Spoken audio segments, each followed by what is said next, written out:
নলহাটিতে শিশু এবং মহিলার অস্বাভাবিক মৃত্যু। ধান ক্ষেত থেকে উদ্ধার হলো দুজনের দেহ। জাতীয় সড়কের কাছ থেকে উদ্ধার হলো দেহ। কি ঘটনা বিস্তারিত জানবো, আমাদের সঙ্গে রয়েছেন আমাদের প্রতিনিধি অক্ষয় ধীবর। অক্ষয়, যে মহিলা এবং শিশুর দেহ পাওয়া গিয়েছে, মৃতদেহ উদ্ধার হয়েছে, পরিচয় তাদের জানা গিয়েছে, কি বলছে পুলিশ? দেখো, তোমার জানিয়ে রাখি ঘটনাটি ঘটেছে বীরভূমের নলহাটি থানার নাগপুর চেকপোস্টের কাছে 14 নম্বর জাতীয় সড়কের কিছুটা দূরে। আজ সকালে এলাকার বাসিন্দারা দুটি মৃতদেহ পড়ে থাকতে দেখেন। তারা পুলিশের খবর দিতে নলহাটি থানার পুলিশ ঘটনাস্থলে এসে দুটি মৃতদেহ উদ্ধার করে।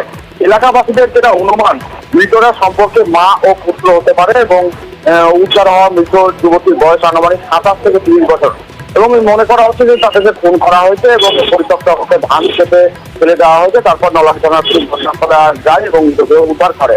ইতিমধ্যেই তাদের এই যে ঘটনার তদন্ত শুরু করেছে নলহাটি থানার পুলিশ। তবে এখনো পর্যন্ত কোনো পুলিশ মেলেনি যাদের মৃতদেহ উদ্ধার হয়েছে তাদের। ধন্যবাদ।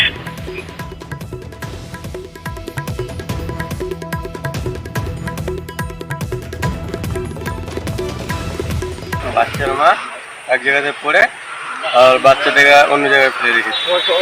কজন ছিল মোট মোড়ে? দুজন ছিল। কোনো ক্ষত চিহ্ন ছিল কি কিছু কাটামাটা?